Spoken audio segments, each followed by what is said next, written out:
ਸਤਿ ਸ਼੍ਰੀ ਅਕਾਲ ਜੀ। ਤੁਸੀਂ ਦੇਖ ਰਹੇ ਹੋ ਦੇਵ ਲਾਈਵ ਰੇਡੀਓ, ਜੋ ਕਿ ਕਿਸਾਨਾਂ ਦੇ ਅੰਦੋਲਨ ਦੇ ਵਿੱਚ ਸ਼ੁਰੂ ਤੋਂ ਲੈ ਕੇ ਦਿੱਲੀ ਤੱਕ ਵੀ ਜਿਹੜੀ ਤੁਹਾਨੂੰ ਸਾਰੀ ਕਵਰੇਜ ਦਿਖਾ ਰਿਹਾ ਹੈ। ਔਰ ਸਾਡੇ ਨਾਲ ਸਾਡੇ ਭਾਈ ਵਰਿੰਦਰ ਭੁੱਲੜ ਜੀ, ਜਿਨ੍ਹਾਂ ਨੇ ਇੱਥੇ ਆਪਣਾ ਢਾਬੇ ਨੂੰ ਸਮੇਟ ਕੇ ਔਰ ਜਿਹੜਾ ਲੰਗਰ ਦਾ ਪ੍ਰਬੰਧ ਕੀਤਾ ਹੋਇਆ, ਬਹੁਤ ਹੀ ਜਿਹੜਾ ਸ਼ਲਾਘਾਯੋਗ ਕਦਮ ਹੈ ਇਹਨਾਂ ਦਾ।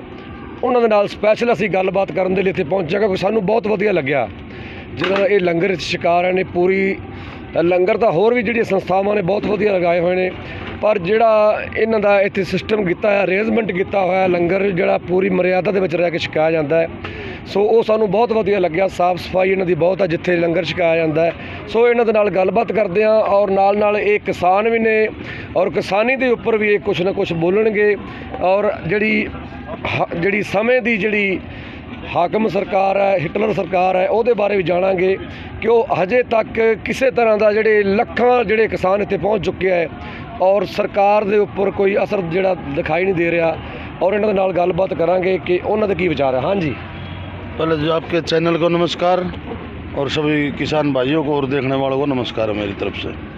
और हमने लंगर के साथ साथ यहाँ रुकने का भी कर रखा है। जैसे किसी के पास गद्दे नहीं है तो यहाँ गद्दे भी देते हैं, रजाई कंबल भी देते हैं, वो भी हमने अरेंजमेंट कर रखा है।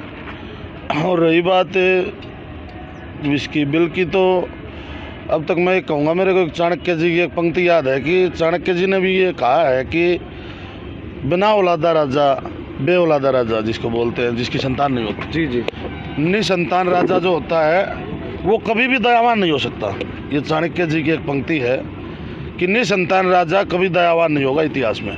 आज मुझे वो क्यों याद आ रही है वो पंक्ति, पीछे हमारे एक बुजुर्ग ने 2-3 दिन पहले सुसाइड किया है, लेटर, उसने सुसाइड नोट छोड़ा है कि किसानों का दुख मुझसे देखा नहीं जाता। इस तरह के वाक़े सामने आ रहे हैं। और हमारे यहाँ बहादुरगढ़ टिकरी बॉर्डर से भी 3 तो कन्फर्म है शायद डेथ हो चुकी। कोई भाई सर्दी से, कोई बीमारी से, कोई एक चिंता से, अटैक से कि पता नहीं क्या होगा। और इस तरह की काफ़ी इतनी मौतें पंजाब में भी हुई। और यहाँ तक कि हमारी जो बेवा बहन जी हैं, जिनके किसान पति थे, वो कर्जे के कारण या धरने पे किसी तरह से वो नहीं रहे दुनिया में, वो भी 4-5 हज़ार बेवा बहन जी भी अपने पतियों का फ़ोटो अपने सीने पे लगा के दिल्ली में घुसी हैं। तो इतना कुछ होने के बावजूद भी मैं आपके चैनल के माध्यम से जो भी भाई देख रहे हैं उनसे ये ज़रूर मैं कहूँगा कि बोलते हैं किसान अन्नदाता, मैं इस बात से सहमत नहीं हूँ। किसान अन्नदाता नहीं है, किसान जीवनदाता है। क्यों है जीवनदाता? आप सुबह उठते हो, हर घर में हर आदमी सुबह उठता है, चाय पीते हैं, तो उस चाय में पत्ती भी किसान की डलती है, उस चाय में चीनी भी किसान की डलती है, और उसमें दूध जो डलता है ना, जो पशु चारा खा के और जो भी अन्य खाद्य पदार्थ खा के जो पशु दूध देता है वो भी किसान पैदा करता है। तो मान ले कोई चाय नहीं लेता, फ्रूट से नाश्ता करता है, तो वो फ्रूट भी किसान की देन है। तो सुबह से आप लगा लो दिन में रोटी, जब जितने मंत्री आज ये इस मामले में बिल वापस नहीं ले रहे हैं या संशोधन ठीक नहीं कर रहे हैं, मैं उन तक भी आपके माध्यम से बात पहुंचाना चाहता हूं कि जब वो एक रोटी का निवाला तोड़े तो उसको अपने मुंह में डालने से पहले ये सोचे कि इस रोटी को खाने तो आप बैठ गए, लेकिन इसको पैदा करने वाला की आज क्या हालत है। और फिर वो सब्जी की तरफ, कटोरी की तरफ सब्जी लगाए तो भी ये सोचें, यानी जो भी चीज़ वो अपने खाने की चीज़ हाथ में लें, फ्रूट, सब्जी, रोटी, चाय, दूध, जो भी चीज़ वो अपने पेट में डालें, छोड़ के पानी, मैं बोलूँगा एक पानी छोड़ के बाकी चीज़ जो भी खाने पीने की अपने वो पेट के अंदर डाले, उससे पहले किसान के बारे में वो ज़रूर सोचें, जो कि नहीं सोच रहे। दूसरी बात मेरे सामने ये भी आई है कि बोल रहे हैं कि लिख के देंगे, लेकिन मैंने अपना सूबा कमेटी की भी मीटिंग है, प्रधानों से भी बात की है कि भाई लिख के दे रहे हैं तो दिक्कत क्या है। लेकिन कारण क्या निकल के आया है कि किसानों को पब्लिक के सामने किसानों को एक साजिश है सरकार की कि मीडिया में तो बोल रहे हैं कि लिख के देंगे, लिख के दे रहे हैं, लेकिन जब मीटिंग होती है, जब लिख के देने का नंबर आता है कि लिख के दो, तो उस समय लिख के नहीं दिया जा रहा। ये भी एक ओरिजिनलिटी है। झूठ बोला जा रहा है कि लिख के देंगे, बोलते हैं मुंह से लिख के देंगे। अब मैं बोल दूँ ये चीज़ दूंगा, टाइम पर आप मांगो तो मैं देता नहीं, वो लिख के नहीं दे रहे हैं। ये भी एक बहकाया जा रहा है दुनिया को। दूसरा, अगर बिल का फ़ायदा है तो आज तक जितना भी सरकार ने जितने भी बिल पास करे हैं उसमें ये लिखा है कि भाई यदि इस बिल से कोई वर्ग, कोई समाज, कोई कौम दुखी है या नापसंद करती है इस बिल को, तो वो कोर्ट में जाए। लेकिन सरकार ने इस बिल को पास करते समय एक आखिर में जो एक ये लिखा है कि किसान इस बिल के विरोध में कोर्ट में नहीं जा सकता, सिर्फ तहसीलदार और एसडीएम के पास वो जा सकता है। अब तहसीलदार एसडीएम को तो एक एमएलए का फ़ोन बहुत है, उसको तो एमएलए बोल देगा कि कोई सुनवाई नहीं करनी, बस रिजेक्ट। अब इतना हंगामा होने के बावजूद भी सरकार ने सिर्फ सिविल कोर्ट तक की इजाज़त दी है। तो मैं पूछता हूँ सिविल कोर्ट तक की ही क्यों? कंप्लीट जितने भी ये देश का संविधान है, देश के संविधान में यदि मैं बात करूँ आगे बढ़ गया सारे वैसे। हाँ जी। तो ये कितना बड़ा एक मतलब किसानों के साथ धोखा है। आज तक किसी को यह तो बोला नहीं गया ना देश के नागरिक को कि आप कोर्ट में नहीं जा सकते। तो सरकार किसानों को क्यों ये बैन कर रही है कि आप कोर्ट में नहीं जा सकते? ये चीज़ जो है ना, ये सरकार की मंशा पर सवाल उठाती है। यदि सरकार की मंशा ठीक है तो वो हाई कोर्ट का भी छूट करे और वो इसका सुप्रीम कोर्ट की भी छूट करे, सेशन कोर्ट की भी छूट करे, यानी जितने भी न्यायालय एजेंसी हैं, उच्चतम न्यायालय, उन सभी की छूट करनी चाहिए, ना कि एक सिविल कोर्ट तक। सिविल कोर्ट तक भी हम ठीक नहीं समझते। आपने एक बात बोली कि जो अन्नदाता नहीं है, जो जीवन दाता है, तो फिर मोदी को क्यों जीवन दाता दिख रहा? अब इतने लाखों लोग जहाँ, हमारे बुज़ुर्ग जहाँ, और माताएँ बहनें वो सड़कों पर इतनी जो सर्दी है उसमें वो रह रही है, और वो क्यों नहीं, क्या उसको दिख नहीं रहा? जे बेटी बचाओ बेटी पढ़ाओ का तो नारा यहीं ध्वस्त हो गया जब हमारी माताएं बहनें बोतल उठा के और हमारे एरिया में शौच के लिए जगह ढूंढ रही हैं और रोडों पे ट्रोलियों में सो रही हैं। तो बेटी बचाओ बेटी पढ़ाओ का तो नारा यहीं ख़त्म हो गया। और रही आप बोल रहे हो दिखाने वाली बात, अब दिख तो रहा है, लेकिन कहीं ना कहीं एक जो दूसरी साइड का पंगा है, मैं बोलूँगा अडानी और अंबानी जैसे लोगों का जो एक पंगा बीच में डला है, इन लोगों को मैं आपको एग्जाम्पल के साथ बताऊंगा किस तरीके से खेती को पूरी तरह से इन लोगों को सौंपा जा रहा है। अब कुछ दिन पहले आपको पता होगा एक जियो की सिम आई थी, दुकानों के आगे लंबी लंबी लाइन लग के पुलिस डिपार्टमेंट ने लाइन को संभाला था, वरना रोडों पर जाम लग गया था भरी मार्केट में। वो जियो की सिम में वो 2-3 डाटा फ्री दे रहे थे और सिम फ्री दे रहे थे। उसमें नुकसान हुआ है, हमारे बच्चों की पढ़ाई भी प्रभावित हुई है, क्योंकि बच्चों को फ्री मिल रहा है, वो कॉलेज स्कूल की बजाय वो ले रहे हैं, नेट पे लग रहे हैं। चलो, अब फ्री देने के बाद धीरे धीरे उस सिम पे इन्होंने उस जियो डाटे पर चार्ज शुरू कर दिया। अब वो चार्ज शुरू कर दिया, कब चार्ज शुरू करा? उन्होंने जियो तब तक फ्री रखी, लाइन लग के लोगों ने खरीदी, और घरों से जो लैंडलाइन फ़ोन हुआ करते तार वाले, जो BSNL जिसको मैं बोल लूँ, MTNL बोल लूँ, सरकारी, अब वो सरकारी वो आदमी भी क्या करेंगे? वो फ्री ना, उड़ा कोई बिल भरता ना, उनका कोई एम्प्लॉइज ना, उनका कोई फ़ोन लगवाता, नए कनेक्शन लगने बंद हो गए, बिल भरने बंद हो गए, लोगों ने उन्होंने काम ठप कर दिया। वो काम ठप हो गया। अब लोग चाहेंगे BSNL का लगवाना तो लोग नहीं लगवा सकते, क्योंकि वो बिल्डिंग दूसरे काम के लिए दे दी गई। वो एम्प्लॉइज़ को, उन सरकारी BSNL MTNL एम्प्लॉइज़ को भी दूसरी जगह सेट कर दिया गया। अब मैं लाख कोशिश करूँ इंडिया के अंदर BSNL का फ़ोन में लगवा कैसे सकता हूँ? क्यों? क्योंकि पूरे दूरभाष, इसकी मैं बात करूँ, पूरे इंडिया के दूरभाष केंद्र पर इसका जियो का कब्जा हो चुका है। एयरटेल वगैरह तकरीबन कंपनियां फेल होगी, सिर्फ आइडिया वोडा है आपस में मिलजुल के, वो भी 10-5% टक्कर ले रहा है। अब मेरा मकान सेक्टर में है, मेरे मकान के आगे खंबा गड़ने लग रहा था। मैंने पूछा किस चीज़ का खंबा गाड़ रहे हो भाई? बोला जी जियो का गाड़ रहे हैं। जियो का खंबा गाड़ने का मतलब क्या है? जियो का खंबा गाड़ने का मतलब क्या है? BSNL MTNL कंप्लीट ख़त्म करके इसी तरीके से अब जियो के ऑफिस होंगे और इसी तरीके से जियो के खंबे होंगे, जियो के तार होंगे, जियो का ही पूरा नेटवर्क बहादुरगढ़ में रहेगा। मैं टेलीफोन एक्सचेंज की बात करूँ तो अब इसका किसानों से क्या मतलब? ये मन में होगी बात, मैंने उदाहरण दिया जो, इसका किसानों से ये मतलब है अब ये बिल को वापस ना लें और अडानी अंबानी ने गोदाम बना लिए, ये क्या करेंगे? मीडिया इनकी गुलाम है, मैं खुला बोल रहा हूँ। आज किसान आंदोलन को पूरा यूट्यूबर और आप जैसे भाई जो चैनल है ये चला रहे हैं ना, तो आज तक करूँ, इंडिया न्यूज़ करूँ, और जितने बड़े बड़े चैनल हैं नेशनल इंटरनेशनल लेवल के, ये लोग किसानों की तकलीफ को नहीं उठा रहे। क्यों नहीं उठा रहे? क्योंकि हाईजेक किया हुआ है, इनको सभी को खरीदा गया है, मैं बोलूँगा। अब इस मीडिया का फिर अडानी अंबानी यूज करेंगे कि हम देंगे गेहूं का ये रेट, जो सरकारी रेट होगा उससे 100-200 रुपये ऊपर बोल देंगे। अब भाई लालच सबने अच्छा लगता है, सभी किसान अडानी अंबानी को अपनी फसल बेचेंगे। जब 1 साल ऐसा ही होगा, 2 साल ऐसा ही होगा, तो जो आढ़ती हैं और जो मंडियां हैं वो ठप हो जाएंगी।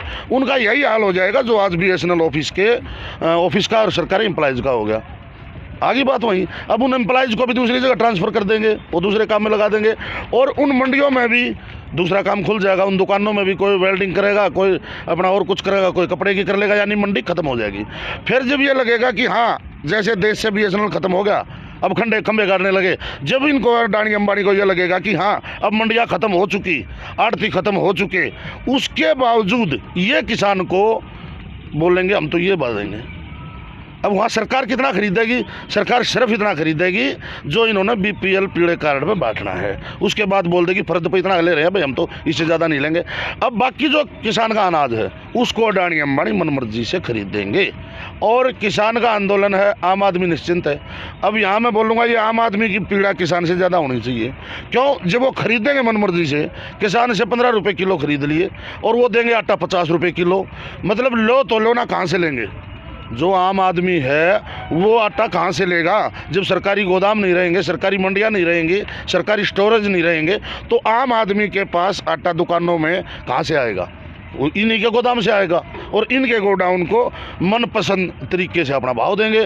तो यूँ करके जैसे इसको फ़ोन नेटवर्क को अपने अंडर कर लिया, इसी तरीके से मेरा अपना मानना है, जो मैंने जहाँ तक स्टडीज़ में देखा है, कि पूरे देश की खेती को, किसान को अडानी और अंबानी के यहाँ निजीकरण किया जा रहा है आज के दिन।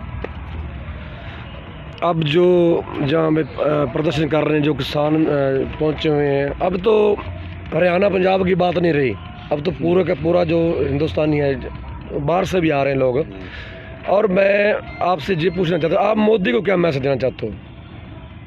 भाई इससे बड़ी तो तकलीफ़ की बात क्या है, जब देश का जीवनदाता इस तरह से मतलब परेशान है, डेथें हो रही हैं, सुसाइड कर रहे हैं, और पूरे वो ये सोच रहा है कि हरियाणा भी, पंजाब भी यदि बिल्कुल भी सरकार चली जाए तो भी पूर्ण बहुमत है, कान खजूरेगा, 1-2-4 पैर टूट जाए तो कोई फ़र्क नहीं पड़ता। उसके दिमाग में एक घमंड है। तो मैं ये मैसेज ज़रूर दूंगा कि घमंड रावण के अंदर भी था, जिन्होंने उसके सामने एक बंदे ने 14 साल तक वनवास में तपस्या करी और वन में रहा, झाड़ बोझड़ों में रहा, फल पत्ते खा कर गुजारा करा, जबकि उसकी औरत तक भी उठा ली। मैं ये समझूंगा कि ये वही मामला है, एक औरत तक भी उसकी उठा ली, उसके बाद भी वो बंदा 14 साल तक अपनी सहमति से अपनी औरत को वापस मांगने के लिए हाथ पर जोड़ता रहा, लेकिन उसने उसी को ना देने की ठान ली कि कुछ भी हो जाए नहीं देना। अब वो 14 साल तक सोने की लंका में ठाट बाट करता रहा, इतना विद्वान आदमी था, लेकिन एक जिद और एक कमी के कारण पूरे के पूरे कुल का नाश करा लिया। अब किसान 14 साल वन में, मैं कहूँगा वो एक रावण रूपी सीता को उठा रखा है उसने, रावण रूपी घमंड में। जो ये बिल वाली में बात करूँ तो इसको जैसे तैसे भी हो इस मामले को कर ले, वरना रावण की लंका भी नहीं रही थी। ये हमारे पंजाबी भाई मेरे लंगर में बोलते हैं, इनकी बात से मैं सहमत हूँ। ये बोलते हैं कि मोदी जी आर्मी और इंटेलिजेंस ब्यूरो और उस पर ज़्यादा खुश हो रहा हो ना, तो इनका कहना है बुजुर्गों का मेरे सामने, पंजाबी भाइयों का, जिससे मैं सहमत हूँ, कि जहाँ देश में सूर्य निकलता था और सूर्य छिपता था ना, तब अंग्रेज़ों का जो बादशाहत थी, उस समय हिंदुस्तान से अंग्रेज़ों को हमारे बच्चों ने भगाया था, ना कि किसी और ने। शहीद भगत सिंह जैसे लोगों का ये ठीक बोल रहे हैं, वो इनके बच्चे थे। और ये तो एक देश की सेना, वो तो उस टाइम तो पूरे दुनिया का मामला था। अब ये यहाँ तक बंदे बोलते हैं कि गद्दी का मांगता क्या है, देश आज़ाद किसने कराया था? देश आज़ाद करा के हमने दिया, आज ये गद्दी पर चौधरी बनकर हमें तंग कर रहा है। ये मैसेज है, उसको देखना चाहिए कि शहीदी, देश आज़ाद कराते समय शहीदी किस कौम की कितनी ज़्यादा थी। और पूरी आज के दिन तो सारी स्टेटों के किसान खड़े हुए, कभी MP के किसानों को बोल रहा है, उनको संबोधित कर रहा है। किस किस को बहकाएगा सच्चाई के सामने? सच्चाई के सामने किस किस किसान को एक बारी बोल देगा? उसके बावजूद पंजाब का किसान लिखा पड़ा, और मैं इस बात को मानता भी हूँ, क्योंकि कनाडा भी ज़्यादा जाकर बस गए, अमेरिका, ऑस्ट्रेलिया, और वहाँ भी खेती कर रहे हैं। पंजाब का किसान पढ़ा लिखा होने के कारण उसको इस बात का पहले पता लग गया, इसलिए वो पहले खड़े हो गए। और ये बोलते हैं ना कुछ राजनीतिक या कुछ और अन्य लोग कि असली किसान नहीं है, तो मैं मैसेज देना चाहता हूँ कि असली किसान वो है जो आज संघर्ष कर रहा है और रोड पे पड़ा है अपनी खेती को निजी हाथों में जाने से बचाने के लिए, और नकली किसान वो है जो घर में बैठा है। मैं ये भी आपको बोलना चाहता हूँ। ਸੋ ਇਹ ਸਨ ਸਾਡੇ ਭੁੱਲਰ ਜੀ, ਵਰਿੰਦਰ ਜੀ, ਜਿਨ੍ਹਾਂ ਨੇ ਸਾਨੂੰ ਬੜੀ ਵਧੀਆ ਜਾਣਕਾਰੀ ਦਿੱਤੀ ਕਿ ਕਿੱਥੋਂ ਤੱਕ ਜਿਹੜੇ ਬਿੱਲ ਸਾਡੇ ਲਈ ਲਾਹੇਵੰਦ ਨੇ ਔਰ ਕਿੱਦਾਂ ਇਹਨਾਂ ਦਾ ਨੁਕਸਾਨ ਹੋਵੇਗਾ, ਕਿਉਂਕਿ ਮੋਦੀ ਸਰਕਾਰ ਇਹ ਲਗਾਤਾਰ ਇਸ ਗੱਲ ਤੇ ਅੜੀ ਹੈ ਕਿ ਜੇ ਕਿਸਾਨਾਂ ਦੇ ਵਾਸਤੇ ਲਾਭਦਾਇਕ ਨੇ ਬਿੱਲ, ਪਰ ਜਿੱਥੇ ਇਹ ਲਾਗੂ ਹੋਏ ਨੇ ਉਹ ਬਿਹਾਰ ਦੀ ਗੱਲ ਕਰੀਏ, ਉੱਤਰਾਖੰਡ ਦੀ ਕਰੀਏ, ਯੂਪੀ ਦੀ ਕਰੀਏ, ਤਾਂ ਜਿਹੜੇ ਉੱਥੋਂ ਦੇ ਜਿਹੜੇ ਲੋਕ ਨੇ, ਜਿਹੜੇ ਕਿਸਾਨ ਨੇ, ਉਹ ਸਾਡੇ ਪੰਜਾਬ ਵਿੱਚ ਕਿਉਂ ਖੇਤੀ ਕਰਨ ਆਉਂਦੇ ਨੇ? ਕਿਉਂਕਿ ਇੱਥੇ ਜਿਹੜੀ ਹੈ ਜਿਣਸ ਦਾ ਭਾਅ ਪੂਰਾ ਮਿਲਦਾ ਹੈ, ਜਿਹੜਾ MSP ਹੈ ਉਹ ਲਾਗੂ ਹੈ, ਮੰਡੀਆਂ ਉੱਦਾਂ ਦੀ ਉੱਦਾਂ ਇੱਕ ਢੰਗ ਨਾਲ ਚੀਜ਼ ਹੁੰਦੀ ਹੈ, ਪਰ ਉੱਥੇ ਇਹਨਾਂ ਨੇ ਲਾਗੂ ਕਰਕੇ ਉਹ ਚੀਜ਼ ਨੂੰ ਖਤਮ ਕਰਤਾ ਗਿਆ। ਸੋ ਉਹੀ ਚੀਜ਼ ਇਹ ਪੰਜਾਬ ਦੇ ਵਿੱਚ, ਹਰਿਆਣੇ ਦੇ ਵਿੱਚ, ਜਿਹੜੀਆਂ ਹੋਰ ਸਟੇਟਾਂ ਨੇ ਉੱਥੇ ਲਾਗੂ ਕਰਨਾ ਚਾਹੁੰਦੇ ਨੇ, ਪਰ ਜੇ ਇਹ ਬਿੱਲ ਉੱਥੇ ਲਾਹੇਵੰਦ ਹੁੰਦੇ ਤੇ ਅੱਜ ਉਹ ਜਿਹੜੇ ਲੋਕ ਨੇ ਉਹ ਹੋਰ ਸਟੇਟਾਂ ਦੇ ਵਿੱਚ ਜਿਹੜੇ ਸਾਡੇ, ਤੁਸੀਂ ਪੰਜਾਬ ਦੇ ਵਿੱਚ ਲਾ ਲਓ, ਜਿਹੜੇ ਬਿਹਾਰ ਤੋਂ ਲੋਕ ਆ ਰਹੇ ਨੇ, ਜਿਹੜੇ ਬਿਹਾਰ ਤੋਂ ਲੋਕ ਆ ਰਹੇ ਨੇ ਇੱਥੇ ਆ ਕੇ ਬੋਰੀਆਂ ਸਿਉਣ ਦਾ ਕੰਮ ਕਰਦੇ ਨੇ, ਮੰਡੀਆਂ ਦੇ ਵਿੱਚ ਬੋਰੀਆਂ ਭਰਦੇ ਆ। ਉਹ ਕਿਉਂ ਆ ਰਹੇ ਨੇ? ਕਿਉਂਕਿ ਉੱਥੇ ਜਿਹੜੀ ਫਸਲ ਹੈ, ਸਾਡੇ ਜਲਾਲਾਬਾਦ ਦੇ ਵਿੱਚ ਸਭ ਤੋਂ ਜ਼ਿਆਦਾ ਸ਼ੈਲਰ ਉੱਥੇ ਹੈ। ਸੋ ਏਸ਼ੀਆ ਦੇ ਵਿੱਚ ਗਿਣੇ ਜਾਂਦੇ ਸਭ ਤੋਂ ਜ਼ਿਆਦਾ ਸ਼ੈਲਰ ਹੈ ਸਾਡੇ, ਔਰ ਉਹ ਇੱਥੋਂ ਵਾਲੇ ਜਿਹੜੇ ਸ਼ੈਲਰ ਮਾਲਕ ਹੈ ਇਹ ਉੱਥੋਂ ਖਰੀਦ ਕੇ ਲਿਆ ਰਹੇ ਝੋਨਾ। ਕਿਉਂ ਲਿਆ ਰਿਹਾ ਹੈ? ਕਿਉਂਕਿ ਉੱਥੇ ਜਿਹੜੇ ਬਿੱਲ ਇਹ ਲਾਗੂ ਨੇ ਉਹ ਲਾਗੂ ਨੇ ਲਗਾਤਾਰ, ਔਰ ਉਹਨਾਂ ਦਾ ਨੁਕਸਾਨ ਹੋ ਰਿਹਾ, ਤਾਂ ਕਰਕੇ ਜਿਹੜਾ ਕਿਸਾਨ ਹੈ, ਜਿਹੜਾ 1800-1900 ਵਾਲਾ ਝੋਨਾ ਹੈ ਉਹ ਉੱਥੇ 800-900 ਨੂੰ ਵਿਕ ਰਿਹਾ ਹੈ। ਸੋ ਇਹ ਹੀ ਚੀਜ਼ ਜਿਹੜੀ ਹੈ ਅਦਾਨੀ ਬਾਨੀ ਨੂੰ ਅੱਗੇ ਲਗਾ ਕੇ ਮੋਦੀ ਸਰਕਾਰ ਕਰਨਾ ਚਾਹੁੰਦੀ ਹੈ। ਸੋ ਇਹ ਜਿਹੜੇ ਕਿਸਾਨ ਨੇ ਆਪਣੀ ਜਿੱਤ ਤੇ ਅੜੇ ਨੇ, ਸੋ ਇਹ ਨਹੀਂ ਕਰਨ ਦੇਣਗੇ। ਔਰ ਤੁਹਾਡਾ ਬਹੁਤ ਬਹੁਤ ਧੰਨਵਾਦ ਹਰਿਆਣੇ ਵਾਲਿਆਂ ਦਾ। ਇੱਕ ਮਿੰਟ ਦੇ ਲਈ ਤੁਸੀਂ ਹਰਿਆਣੇ ਦੇ भारतीय किसान एकता जिंदाबाद, भारतीय किसान एकता जिंदाबाद, भारतीय किसान भाईचारा जिंदाबाद, भारतीय किसान भाईचारा जिंदाबाद, भारतीय किसान भाईचारा जिंदाबाद। एक बात जो हरियाणा और पंजाब की है जी, इसके लिए तो धन्यवाद बोलेंगे मोदी को, चाहे उसने हमारा नुकसान हाँ, करने के लिए ये क्योंकि मेल दिया दोनों को। उन्होंने धक्का तो दिया था डुबोने के लिए, लेकिन रब का शुक्र है हमें तरना आ गया। जी जी। तो भाईचारा जो पंजाब का हरियाणा का है, यहाँ मुझे खुशी है। मेरे लंगर के बीच में DD न्यूज़ वाले आए थे, सरकारी चैनल वाले, उनके सामने मेरे पंजाबी भाइयों ने बोला है मुझे ऐसे साहित्य में खड़ा करके कि ऐसे भाई के लिए तो SYL तो क्या नई नहर भी खोद के देते तो भी नुकसान नहीं है। तो जब मेरे ऐसे भाई बोल रहे हैं एक मुद्दे पे, तो मुझे ये खुशी है कि जिस दिन भी जिस भी बात में हम पंजाब में आएंगे तो पंजाब छोटे भाई का इसी तरह से स्वागत करेगा जो आज हम बड़े भाई का कर रहे हैं। पंजाब हमारा बड़ा भाई है, हम छोटे भाई हैं, हमारा फ़र्ज़ बनता है, और बल्कि दुख भी है सरकार की जिद के आगे, वरना इतने रेस्ट हाउस पड़े हैं, इतनी धर्मशालाएँ पड़ी हैं, सब में सो सके हैं, लेकिन जिद के सामने हमारा बड़ा भाई रोड पे सो रहा है। अब वैसे तो हरियाणा के लोग भी, मैं लोगों को, हरियाणा के लोगों को भी मैं एक मैसेज दूंगा आपके इस चैनल के थ्रू कि उनका खाना पीना है क्या, जब उनके दरवाजे के आगे बड़ा भाई रोडों पे सो रहा है और वो अपने घरों में रजाइयों में सो रहे हैं, तो उनको सोचना चाहिए। ये मैं हरियाणा वालों को भी इस बात पर मैं आपकी तरफ से उनकी भी मैं उन लोगों की निंदा करूँगा जो आपके साथ में नहीं खड़े हो रहे, क्योंकि जब एक बड़ा भाई दरवाजे पर रोड पे सोता है और उसकी भूख प्यास का छोटा भाई दरवाज़ा खोल के निकल के उसकी भूख प्यास की नहीं पूछता, उसके ओढ़ने बचाने की नहीं प्रबंध कर सकता, ऐसा छोटा भाई घर में अंदर दरवाज़ा बंद करके सरकार के डर से या और अन्य राजनीतिक दलों के कारण, ये सब कुछ बाद में है। किसान सबसे प्रायोरिटी पे रख के और ये सोचना चाहिए हमारा बड़ा भाई हमारे दरवाजे पर है पंजाब, ये हरियाणा वासियों ने जरूर सोचना चाहिए। Thank you. बाकी वो कम लोग हैं जो घरों में बड़े हैं, बाकी हरियाणा का बहुत धन्यवाद। जो कम है उन्हीं को बोल रहा हूँ। हाँ, उन्हीं के लिए। और मैं समझता हूँ 90% तो जहाँ आ चुके हैं, जो सेवा में लगे हैं, हमारे सीनियर अंकल जी पुनिया साहब एक बार इनकी भी, पुनिया साहब की भी एक बार। ਸੋ ਸਾਡੇ ਨਾ ਮੈਂ ਪੰਜਾਬੀ 'ਚ ਗੱਲ ਕਰੂੰਗਾ, ਸਾਡੇ ਸੁਭਾਸ਼ ਜੀ ਨੇ ਪਿੰਡੀ ਤੋਂ, ਸੋ ਇਹਨਾਂ ਨੇ ਗੀਤ ਬਹੁਤ ਵਧੀਆ ਲਿਖਿਆ ਹੈ ਔਰ ਗਾਇਆ ਵੀ ਹੈ। ਹਰਿਆਣੇ ਤੇ ਪੰਜਾਬ ਤੁਹਾਨੂੰ ਉਹ ਸੁਣਾਵਾਂਗੇ। ਸੁਭਾਸ਼ ਪਿੰਡੀ ਸਾਡੇ ਜਲਾਲਾਬਾਦ ਤੋਂ ਸਾਡੇ ਨਾਲ ਆਏ ਨੇ। ਹਾਂਜੀ ਸੁਭਾਸ਼ ਜੀ, ਸਾਰਾ ਸੁਣਾਓ, ਕੋਈ ਗੱਲ ਨਹੀਂ, ਸਾਰਾ ਸੁਣਾਓ। ਵੀ ਬੜੀਆ। ਅਸੀਂ ਦੋਵੇਂ ਹਰਿਆਣਾ ਤੇ ਪੰਜਾਬ ਦਿੱਲੀਏ, ਇੱਕ ਸਰੋਂ ਫੁੱਲ ਦੂਜਾ ਏ ਗੁਲਾਬ ਦਿੱਲੀਏ। ਇੱਕ ਸਰਸੋਂ ਦਾ ਫੁੱਲ ਦੂਜਾ ਗੁਲਾਬ। ਅਸੀਂ ਦੋਵੇਂ ਹਰਿਆਣਾ ਤੇ ਪੰਜਾਬ ਦਿੱਲੀਏ, ਇੱਕ ਸਰੋਂ ਫੁੱਲ ਦੂਜਾ ਏ ਗੁਲਾਬ ਦਿੱਲੀਏ। ਸਾਡੇ ਜਿਹਾ ਨਹੀਂ ਸ਼ਰੀਫ ਤੈਨੂੰ ਹੋਰ ਲੱਭਣਾ, ਇਹ ਤਾਂ ਮਰਦਿਆਂ ਪਿਆ ਸਾਨੂੰ ਅੱਕ ਚੱਬਣਾ। ਰੱਖੇ ਲਾਰਿਆਂ 'ਚ ਦੇਵੇਂ ਨਾ ਜਵਾਬ ਦਿੱਲੀਏ,